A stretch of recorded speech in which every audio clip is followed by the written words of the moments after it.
Hello everyone, a very good morning to all. तो कल Sunday था और आज मुझे उठने में बहुत ज़्यादा प्रॉब्लम हुई क्योंकि कल मैंने थोड़ा एक्स्ट्रा सो लिया था। बट कोई बात नहीं, अभी तैयार हो गए, बस नाश्ता करते फिर लाइब्रेरी के लिए निकलते हैं। इधर पे मेरा नाश्ता आ गया है। तो मेरे नाश्ते की दो साइड है, एक है सोशल मीडिया वाली साइड जिसमें मैं दिखाती हूँ कि मैं हेल्दी खाती हूँ, ठीक। एक है रियलिटी वाली लाइफ जिसमें मैं अनहेल्दी खाती हूँ। तो कभी आपने देखा है कि हेल्दी प्लस अनहेल्दी, मतलब ये होता है ना कि न्यूट्रल हो जाता है, एसिड प्लस बेस न्यूट्रल हो जाता है। तो वैसे ही ये रहा एसिड, ये रहा बेस मैं बस एग्जाम्पल के लिए बता रही हूँ। तो ओवरऑल हेल्दी हो जाएगा। चलो अब नाश्ता करते हैं जल्दी से, नहीं तो फिर लेट होंगे आज। अभी कुछ दिनों से मेरा फेवरेट कॉम्बिनेशन हो गया है नाश्ते के साथ बुक पढ़ना। थोड़ा अच्छा फील होता है सुबह सुबह, थोड़ा ज्ञान मिल जाता है। चलो स्टार्ट करते हैं। इसको अवॉइड करिएगा क्योंकि लेट उठी हूँ तो इतना टाइम नहीं है कि जल्दी से बिस्तर सही कर ले, तो मम्मी फिर कर देंगे। तो अभी नाश्ता करते हैं बस। तो अभी तक कुछ दिनों में मेरी सबसे जो मुझे अच्छी आदत लगती है वो है नाश्ते के साथ बुक पढ़ना, क्योंकि बुक से बहुत कुछ सीखने को मिलता है। कभी कभी हम लोगों को जो हमारी पढ़ाई वाली बुक होती है उसके अलावा भी बुक्स पढ़नी चाहिए, उससे बहुत ज़्यादा नॉलेज आता है और माइंड भी स्टेबल रहता है। तो अभी मैं फियर पढ़ रही हूँ, ओशो की बुक है, तो उसको पढ़ते हैं, उसके बाद फिर लाइब्रेरी के लिए निकलेंगे।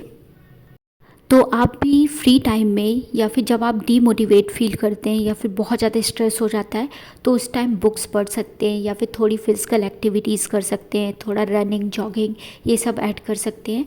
तो पढ़ाई टाइम पे ये जो एक्टिविटी है वो अपना मी टाइम होता है। तो अब चलते हैं लाइब्रेरी के लिए। तो मैं जहाँ से जाती हूँ वहाँ पे एक छोटी सी काऊ भी है, तो उसके लिए मैं रोटी ले जा रही हूँ और डॉग को भी फीड करती हूँ, लेकिन डॉग को मैं अपने लंच से खिला देती हूँ। तो आज बारिश हुई थी, इस वजह से वाली काऊ जो थी वो बैठी नहीं थी, तो मैंने यहीं पे रख दिया। मैंने कहा रख देती हूँ, वो खुद से खा लेगी। और जब मैं वापस गई थी तो मुझे नहीं मिला था, तो मतलब उसने खा लिया होगा, वो मुझे पहचान गई है। कल बहुत ज़्यादा बारिश हुई है, रात भर बारिश हुई है और सुबह भी थोड़ी बहुत बारिश हुई है।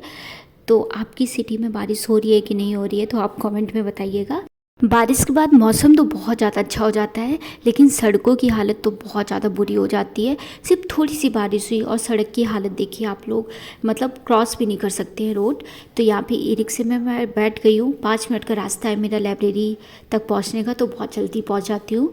तो बस पहुँचने वाली हूँ और सबसे पहले करते हैं एंट्री। तो मेरा जो फर्स्ट स्लॉट है वो है इकनॉमी। तो अभी मैं इकनॉमी को पूरे दिन पढ़ रही हूँ और बीच में कभी मैं बोर हो जाती हूँ तो 15 मिनट या फिर 20 मिनट मैं ज्योग्राफी रिवाइज़ कर लेती हूँ। और ज्योग्राफी में मैं रिवर, माउंटेन, करंट्स ये सब रिवाइज़ करती हूँ, जिसमें मुझे बहुत ज़्यादा कन्फ्यूज़न होता है और मैं भूल जाती हूँ। तो स्टार्ट करते हैं इकनॉमी का रिवीजन। तो अभी मैं घटना चक्र लगा रही हूँ, इससे पहले मैं मुरनाज सर के नोट्स पढ़ चुकी हूँ, इस वजह से मैं डायरेक्ट अब घटना चक्र लगा रही हूँ। तो इसमें मुझे मनी एंड बैंकिंग वाला टॉपिक कंप्लीट करना है और उसके बाद सोशल डेवलपमेंट वाला टॉपिक स्टार्ट हो जाएगा। और मनी एंड बैंकिंग वाला टॉपिक बहुत ज़्यादा लेंदी है, मतलब उससे बहुत ज़्यादा क्वेश्चन आए हैं। तो चलो उसको सॉल्व करते हैं सबसे पहले, फिर नेक्स्ट टॉपिक स्टार्ट करेंगे। मैं आप लोगों को एडवाइस देना चाहती हूँ और ये जो एडवाइस है वो मैं अपने एक्सपीरियंस से बता रही हूँ। मुझे 1 साल हो गया प्रिपरेशन करते हुए, तो मैंने नोटिस किया है कि जब तक आप इंटरेस्ट नहीं लोगे सब्जेक्ट में तो आप ज़्यादा देर के लिए पढ़ नहीं पाओगे। आपको कुछ महीने बाद फील होगा कि यार मैं क्यों प्रिपरेशन कर रहा हूँ, मुझे इंटरेस्ट ही नहीं आ रहा है, मुझे बोझ टाइप की लग रही है पढ़ाई। तो मतलब सबसे पहले ना आप सब्जेक्ट पे इंटरेस्ट लाना स्टार्ट करिए। जो भी बिगनर्स अगर मेरी वीडियो देख रहे हैं तो आप कैसे भी करके इंटरेस्ट लाइए। जब आप इंटरेस्ट लाएंगे तो आपको पता ही नहीं चलेगा कि 8-9 घंटे कैसे आप पढ़ाई कर ले रहे हो। अगर लेकिन इंटरेस्ट नहीं आया तो बहुत ज़्यादा प्रॉब्लम होगी आगे चल के। तो ये मेरी थोड़ी सी एडवाइस थी। तो अब हो गया है 2:30, अब मैं चलती हूँ लंच करने, उसके बाद फिर से नेक्स्ट स्लॉट स्टार्ट करेंगे। अगर आप पीसीएस की प्रिपरेशन कर रहे हैं तो घटना चक्र जरूर लगाइए, उससे आपको पता चलेगा कि किस तरह से क्वेश्चन आते हैं और आपको अपनी गलती भी फील होगी जब आपको पता चलेगा कि आप कहाँ पे मिस्टेक कर रहे हो। क्योंकि प्रीवियस ईयर क्वेश्चन लगाने का मतलब ही ये होता है कि आप समझ सके कि किस तरह से क्वेश्चन आ रहे हैं। तो जब भी आप घटना चक्र लगा रहे हैं तो बहुत ध्यान से क्वेश्चन सॉल्व करिएगा, अपनी मिस्टेक को पहचानिएगा कि आप क्या क्या मिस्टेक कर रहे हैं, और एग्ज़ाम से पहले 2-3 बार आराम से लगा लीजिएगा तो ज़्यादा अच्छे से अंडरस्टैंडिंग हो जाएगी। तो अब मैं नेक्स्ट टॉपिक स्टार्ट करती हूँ। मेरा जो नेक्स्ट टॉपिक है वो है सोशल डेवलपमेंट, और सोशल डेवलपमेंट में सब टॉपिक है ह्यूमन डेवलपमेंट और एम्प्लॉयमेंट एंड वेलफेयर। तो ये जो टॉपिक है उसको मुझे कंप्लीट करना है। उन टॉपिक्स में मेरा ह्यूमन डेवलपमेंट तक कंप्लीट हो गया है, तो मैं थोड़ा सा बोर हो रही थी इकोनॉमिक पढ़ के, तो इस टाइम मैं माउंटेन रेंज को रिवाइज़ कर रही हूँ। तो 15 मिनट बाकी था 7 बजने में, तो मैंने सोचा कि इसको रिवाइज़ कर लेते हैं फिर घर चलते हैं। तो अब बजने वाला है 7 करते हैं और अब चलते हैं घर के लिए।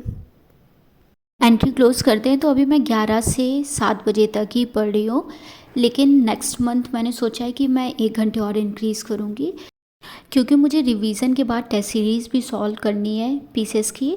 तो मैंने सोचा है कि मैं दृष्टि की टेस्ट सीरीज़ लूँगी, लेकिन उसको मैं 1 मंथ बाद लूँगी, क्योंकि अभी रिवीजन मेरा चल रहा है। तो घटना चक्र पूरी कंप्लीट कर लेते हैं और जो भी रिवीजन वाले टॉपिक है, इंपॉर्टेंट टॉपिक है, उसको अच्छे से रिवाइज़ कर लेते हैं। जब रिवीजन कंप्लीट हो जाता है तब टेस्ट सीरीज़ देने का अलग ही मज़ा आता है। तो आपको अपनी गलती से पता चलता है कि आपने क्या गलती की है। तो मैं घर पहुंच गई हूँ। मैं रोज़ डेली मैंने सोचा है कि मैं थोड़ी देर लाइव आऊँगी, तो अगर आप लोगों को ऐड होना है तो आप लोग हो सकते हैं ऐड। 8 बजे से आऊँगी 8:30 तक। तो अगर आप ऐड होंगे तो थैंक यू सो मच, और अब आपसे मिलते हैं नेक्स्ट ब्लॉग में। Bye bye.